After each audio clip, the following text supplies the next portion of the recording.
நாட்களுக்கு பிறகு சிட்டுவுக்கு 2 அழகான குட்டி குருவிங்க பிறந்தாங்க. அதுதான் ஒன்று புஜ்ஜி குருவி, ஒன்று துணி குருவி. புஜ்ஜி எப்போவுமே சோம்பேறியாக இருப்பா. துணிக்குருவி புத்திசாலித்தனமாக இருப்பா. எப்பவும் ஆழ்ந்த சிந்தனையோடு இருப்பா. சிட்டுவுக்கு ஒரே கவலை, புஜ்ஜியும் துணிக்குருவியும் ஏன் இப்படி இருக்கிறாங்க அப்படின்னு அவங்கள நினச்சி ரொம்ப கவலைப்பட்டுட்டே இருந்தா. ஜி, அம்மாவுக்கு தண்ணி எடுத்துட்டு வாடா. என்னால் முடியாதுமா, எனக்கு தூக்கமாக வருது, நான் தூங்குறேன். நீ அக்கா கிட்ட சொல்லு. குருவி, அம்மாவுக்கு தண்ணி எடுத்துட்டு வாடா. இதோ உடனே எடுத்துட்டு வரேம்மா அப்படின்னு எடுத்து கொடுக்குறா. அம்மா புஜ்ஜியை திட்டுடா. புஜ்ஜி, நீ ஏன் இப்படி ரொம்ப சோம்பேறியாக இருக்கிற?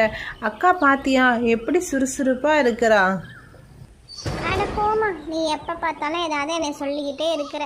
போ, நான் தூங்குறேன். துணிக்குருவி அம்மா கிட்ட கேட்குறா. அம்மா, எனக்கு பறக்கணும்னு ரொம்ப ஆசையாக இருக்குமா. மற்ற பறவைங்கெல்லாம் பறக்கும்போது எனக்கு ரொம்ப கவலையாக இருக்குது. நான் எப்போ பறப்பேனே எனக்கு தோணுதுமா. சரிடா துணிக்குட்டி, நீ முயற்சி செஞ்சு பாரு, கண்டிப்பாக உன்னால் பறக்க முடியும். புஜ்ஜி, துணிக்குருவி 2 பேரும் பத்திரமா வீட்டில் இருங்க. நான் உங்களுக்கு உணவு தேடிட்டு வரேன். சரிம்மா, நான் வீட்டை பார்த்துக்கிறேம்மா அப்படின்னு துணிக்குருவி சொன்னான். துணிக்குருவி வெளியில் விளையாண்டுட்டு இருந்தா. புஜ்ஜி குருவி வீட்டுக்குள்ளே தூங்கிட்டு இருந்தா. கோரி காக்கான்னு ஒரு கொடூர காக்கா சிட்டுவோட வீட்டை வட்டமிட்டு பார்த்துக்கிட்டே இருந்துச்சு. இங்கே 2 சின்ன குருவிங்க இருக்காங்க, இவங்க தான் நமக்கு இன்னைக்கு இவங்களை இன்னைக்கு எப்படியாவது ருசி பார்த்துடணும் அப்படின்னு சிட்டுவோட குட்டி குருவிங்களை வட்டமிட்டு பார்த்துக்கிட்டே இருந்துச்சு. துணிக்குருவி இதை கவனித்து பார்த்துட்டா. கோரி காக்கா நம்ம வீட்டையே சுற்றி சுற்றி வட்டமிடுது. அச்சோ, எனக்கு ரொம்ப பயமாக இருக்குதே. அம்மா வேற வீட்டில் இல்லையே, இப்போ நம்ம என்ன பண்ணலாம் அப்படின்னு யோசிச்சுட்டு இருக்கா. புஜ்ஜி, எந்திரி, நம்ம வீட்டை சுற்றி கோரி காக்கா வட்டமிட்டுட்டே இருக்கு. எனக்கு ரொம்ப பயமாக இருக்கு. நம்மளை கண்டிப்பாக அது இன்னைக்கு இரையாக்கிடும். துணி, நீ போய் விளையாடு, என்னை நிம்மதியாக தூங்க விடுறியா? நீ வேற ஏதாவது என்னை சொல்லிக்கிட்டே இருக்காத. புஜ்ஜி, நான் சொல்கிறது கேளு, உண்மையானுமே தான் நான் சொல்கிறேன். நம்ம வீட்டை சுற்றி கோரி காக்கா வட்டமிட்டுட்டே இருக்குது. நீ வெளியில் வந்து கொஞ்சம் பார்க்குறியா? துணிக்குருவி, நீ சும்மாவே இருக்க மாட்டியா? எதையாவது யோசிச்சுக்கிட்டே இருப்பியா? சொன்னா கேளு புஜ்ஜி குருவி, வா நம்ம 2 பேரும் வெளியில் போய் பார்க்கலாம். புஜ்ஜி குருவி கண் விழிச்சு பார்க்குறா. அட ஆமாம், உண்மையானுமே கோரி காக்கா நம்ம வீட்டை வட்டமிடுதே. எனக்கு ரொம்ப பயமாக இருக்குது துணிக்குருவி. இப்போ நம்ம என்ன பண்ணலாம்? சரி வா, நம்ம 2 பேரும் வீட்டுக்குள்ளே போய் ஒளிஞ்சிக்கலாம். அது என்னதான் பண்ணுதுன்னு பார்ப்போம், சரியா? புஜ்ஜியும் துணிக்குருவியும் பேசிக்கிறாங்க. துணிக்குருவி சொல்கிறா. புஜ்ஜி, அங்கே ஒரு முள்செடி இருக்குல்ல, அங்கே நம்ம 2 பேரும் பறந்து போய் ஒளிஞ்சிக்கலாம், சரியா? நம்ம ஒளிஞ்சிக்கிட்டோம்னா கோரி காக்கா நம்மளை வந்து பார்க்கும். நம்ம காணோன்னு அது பறந்து போயிடும். அம்மா வரத்துக்குள்ளே நம்ம எப்படியாவது பத்திரமா ஒளிஞ்சிருக்கலாம். புஜ்ஜி ரொம்ப கவலைப்படுறான். துணிக்குருவி, எனக்கு தான் பறக்க தெரியாதே. அம்மா அப்பவே சொன்னாங்கல்ல புஜ்ஜி, நீ பறக்க கற்றுக்கோன்னு. நீ ஏன் பறக்க கற்றுக்காமல் இருக்கிற? துணிக்குருவி, அப்போ நான் அதை சாதாரணமாக எடுத்துக்கிட்டேன். இப்போ பாரு, ஆபத்து வரும்போது எனக்கு ரொம்ப கவலையாக இருக்குது. சரி வா, நான் உனக்கு உதவி பண்ணுறேன். அந்த முள்செடி பக்கத்தில் நான் பறந்து போய் ஒளிஞ்சுக்கிறேன். அதுக்கப்புறம் உன்னை கூப்பிட்றேன், நீ வா, சரியா? துணிக்குருவி வேகமாக பறந்து போய் அந்த முள்செடி பின்னாடி ஒளிஞ்சிக்கிட்டா. ஆனால் புஜ்ஜி குருவியால் பறந்து போகவே முடியல. ரொம்ப முயற்சி செய்கிறா, ஆனாலும் அவளால் முடியவே இல்லை. கோரி காக்கா சிட்டுவோட வீட்டை நெருங்கி பறந்து வந்துருச்சு. புஜ்ஜிக்கு ரொம்ப பயமாயிடுச்சு. அச்சோ, கண்டிப்பாக கோரி காக்கா நம்மளை தூக்கிட்டு போயிடும் அப்படின்னு கண்ணை மூடிட்டு உட்காந்துருக்கா. துணிக்குருவி கத்துறா. புஜ்ஜி வந்துடு, வேகமாக வந்துடு புஜ்ஜி, வந்துடு அப்படின்னு கத்துறா. புஜ்ஜி பயப்படுற, கண்ணு மூடிக்கிட்டு, ஐயோ கடவுளே, என்னை காப்பாற்றுங்க, எங்கள் அம்மா வரமாட்டாங்களா? எங்கள் அம்மா எங்கே இருக்காங்கன்னே தெரியலையே அப்படின்னு ரொம்ப வருத்தப்பட்டுருக்கு. கோரி காக்கா பக்கத்தில் வந்துருச்சு புஜ்ஜியை தூக்குறதுக்கு. டக்குன்னு சடனாக சிட்டு வந்துட்டு கோரி காக்கா, நான் இல்லாதப்போ என்னோட குழந்தைங்களை நீ சாப்பிட பார்க்குறியா? நான் உன்னை கொன்னுடுவேன், நீ ஒழுங்காக ஓடி போயிடு அப்படின்னு சிட்டு கோரி காக்காவை பார்த்து மிரட்டுறா. கோரி காக்கா இதை பார்த்துட்டு அச்சச்சோ சிட்டு வந்துட்டாலே, அவளோட குழந்தைங்கள நம்ம சாப்பிட முடியாம போயிடுச்சு, இன்னைக்கு இறை கிடைக்கலையே அப்படின்னு சோகத்தோட பறந்து போயிடுச்சு. அப்பதான் புஜ்ஜி கிட்ட சிட்டு சொல்றா, புஜ்ஜி நீ பறக்க கற்றுக்கிட்டினா உனக்கு இந்த பிரச்சனை தேவையா? நீ பறந்தினா துணி மாதிரி ஆபத்து வரப்போ நீ பறந்து உன்னை காப்பாற்றிக்கலாம்ல. உன்னைய காப்பாற்றனாச்சும் நீ பறக்க கற்றுக்க புஜ்ஜி, அதுதான் உனக்கு ரொம்ப நல்லது, ஆபத்து காலத்தில் உனக்கு உதவி பண்ணும். அம்மா என்னை ரொம்ப மன்னிச்சிடுமா, நான் ரொம்ப தவறு செஞ்சுட்டேன். நான் தேவையில்லாமல் நேரத்தை ரொம்ப செலவழிச்சிட்டேன். இனிமே நான் பறக்க கற்றுக்கிறேம்மா. அக்கா மாதிரி நானும் பறக்க கற்றுக்கிட்டு ஆபத்து வரப்ப தன்னையே நான் பாதுகாத்துக்குவேம்மா அப்படின்னு புஜ்ஜி சிட்டுக்கிட்ட மன்னிப்பு கேட்டா. துணிக்குருவியும் ரொம்ப சந்தோஷப்பட்டா. அப்பாடா நல்ல வேலை, நம்மளோட புஜ்ஜி குருவியை கோரி காக்கா தூக்கிட்டு போகாமல் போயிடுச்சு. எனக்கு ரொம்ப பயமாயிடுச்சுமா அப்படின்னு சிட்டுக்குருவிக்கிட்ட புஜ்ஜியும் துணிக்குருவியும் பேசிக்கிட்டு இருக்காங்க.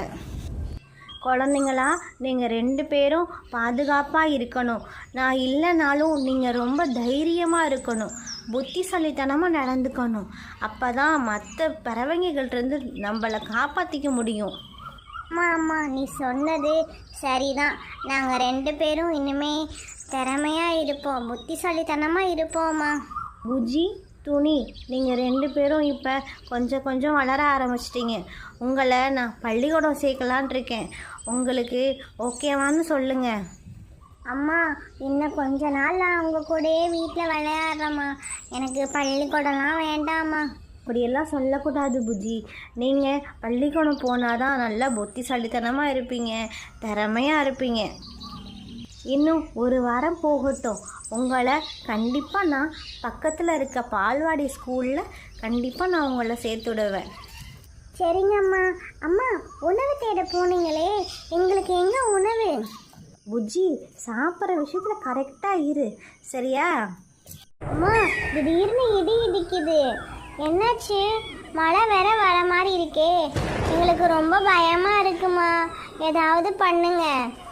பயப்படாதீங்க செல்லக்குட்டிங்களா, இது சாதாரண மழையாக தான் இருக்கும், நீங்கள் கவலைப்படாமல் இருங்க. அம்மா எங்களுக்கு ரொம்ப பசிக்குதுமா, ஏதாவது உணவு கிடைக்குமா? அச்சச்சோ உங்களுக்கு ரொம்ப பசிக்குதா? இப்போ இந்த மழையில் போய் எங்கேயும் உணவு தேட முடியாதே, நீங்கள் இங்கேயே பத்திரமா இருங்க, நான் போய் காரிக்கிட்ட போய் எதுவும் உணவு இருக்கான்னு போய் கேட்டுட்டு வரேன்.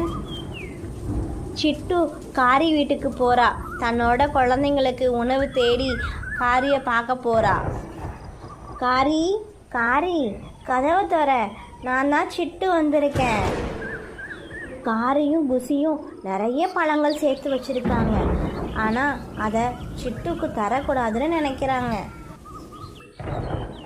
குசி சொல்கிறா, காரி சிட்டு குரல் மாதிரி கேக்குதுல்ல? ஆமா குசி, சிட்டு தான் வெளியில வந்து நிக்கிறா போற. அவ என்ன எப்ப பார்த்தாலும் நம்ம வீட்டுக்கே வந்துடுறா, ஏதாவது தேவைன்னா உடனே வந்து கதவை தட்டுறா, எனக்கு சுத்தமா பிடிக்கவே இல்லை காரி. அப்படியெல்லாம் சொல்லாத குசி, சிட்டு ரொம்ப நல்லவ. நான் எவ்வளோ கெடுதல் நினைச்சாலும் அவ எப்பவுமே நல்லது மட்டும்தான் நினைப்பா. அவ ஏதோ உதவி கேட்டு நம்ம கிட்ட வந்திருக்கா, என்னான்னு போய் கதவை திற போ. வா சிட்டு, நல்லா இருக்கிறியா? உன் குழந்தைங்க ரொம்ப நல்லா இருக்காங்களா? நல்லா இருக்காங்க குஷி.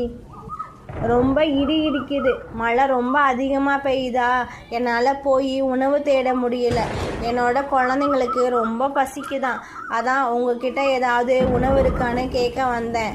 சிச்சு என்ன சொல்ற சிட்டு, எங்ககிட்ட இப்போ எதுவும் உணவு இல்லையே, இப்போதான் நானும் காரியும் சாப்பிட்டு முடித்தோம், எங்ககிட்ட எதுவுமே இல்லை சிட்டு, நீ கோச்சுக்காத.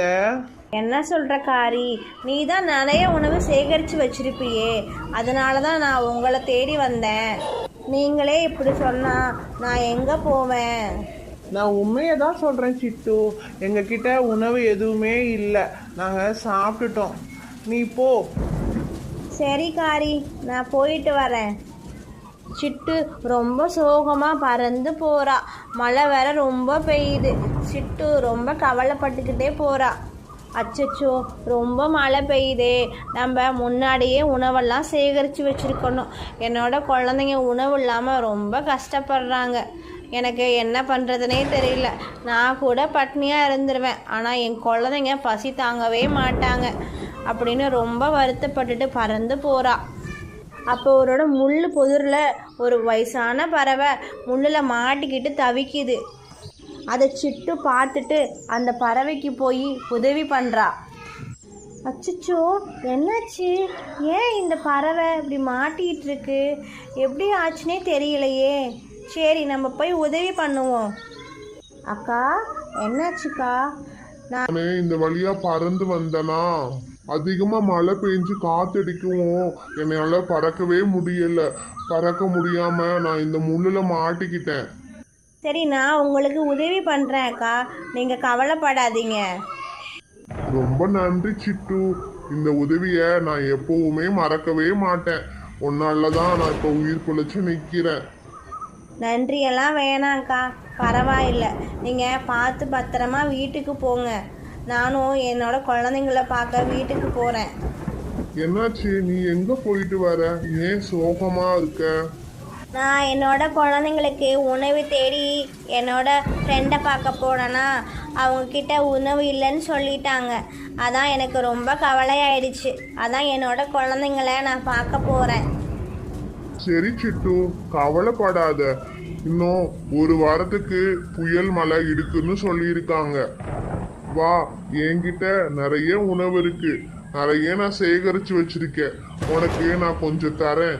அதை எடுத்துக்கிட்டு நீ உன் குழந்தைகிட்ட போய் கொடு. இல்லைக்கா, வேணாங்க்கா. நீங்கள் சொன்னதே எனக்கு போதும். எனக்கு வேணாம். நான் குழந்தைங்களுக்கு ஏதாவது சொல்லி நான் புரிய வச்சுக்கிறேன். மழை நின்னதும் நான் வேற உணவு தேடி அவங்களுக்கு கொடுத்துக்கிறேன். அப்படியெல்லாம் சொல்லாத சிட்டு. நீ எனக்கு உதவி பண்ணிருக்க. இந்த சின்ன உதவி கூட நான் உனக்கு பண்ண மாட்டேனா? நீ என்னோட வீட்டுக்கு வா, உனக்கு நான் கண்டிப்பா உணவு தரேன். அதை வாங்கிட்டு போய் உன்னோட குழந்தைங்க கிட்ட கொடு. அவங்க ரொம்ப பசியா இருப்பாங்கல்ல. ஆமாம் அக்கா, அவங்களுக்கு மழைனா ரொம்ப பயந்துக்கிட்டே இருப்பாங்க. நான் போய் அவங்கள பார்க்கணும். சரி வா, உனக்கு என்ன உணவு பிடிக்கும்னு சொல்லு, உனக்கு நான் தரேன். நான் சேகரிச்சு நிறைய வச்சிருக்கேன். இந்தா சிட்டு, இந்த உணவை வச்சுக்கோ. வச்சுக்கிட்டு உன்னோட குழந்தைங்களுக்கு போய் நீ கொடு. நன்றி அக்கா, இந்த உதவியை நான் மறக்கவே மாட்டேன். நீ தான் சிட்டு எனக்கு உதவி பண்ண. நான் பண்றதெல்லாம் சின்ன உதவி தான். நீ பண்றது தான் எனக்கு பெரிய உதவி. உன்னாதான் என்னால மறக்கவே முடியாது. சரி, நன்றி அக்கா. நான் போயிட்டு வரேன். என்னோட குழந்தைங்க எனக்காக காத்துக்கிட்டு இருப்பாங்க. புஜி, அம்மா வந்திருக்கேன், கதவை திறங்க. வா அம்மா, எங்களுக்கு ரொம்ப பயமா இருந்துச்சு. நல்ல வேளை நீ வந்துட்ட. உனக்காக தான் நாங்க காத்துக்கிட்டே இருந்தோம். வழியில் ஒரு அக்கா முள்ளில் மாட்டிக்கிட்டாங்க. அவங்கள நான் காப்பாற்றிட்டு அவங்கள வீட்டில் விட்டுட்டு வந்தேன். அவங்க தான் இந்த உணவு நமக்கு கொடுத்தாங்க. அப்படியாம்மா? சரிம்மா. காரி வீட்டுக்கு போனியே, அவங்க உனக்கு உணவு தரலையாம்மா? இல்லைம்மா, காரி உணவு எதுவும் இல்லைன்னு சொல்லிட்டாங்க. அதான். சரிம்மா, வா, நம்ம இருக்கிற உணவை நம்ம எல்லாரும் சேர்ந்து சாப்பிடலாம். கிட்டுவும் அவங்க குழந்தைங்களும் உணவை சாப்பிட்டு சந்தோஷமாக இருந்தாங்க. புஜ்ஜியும் துணிக்குருவியும் சாப்பிட்டு தூங்கிட்டாங்க. அப்போ சிட்டு உட்காந்து ரொம்ப யோசிக்கிறா.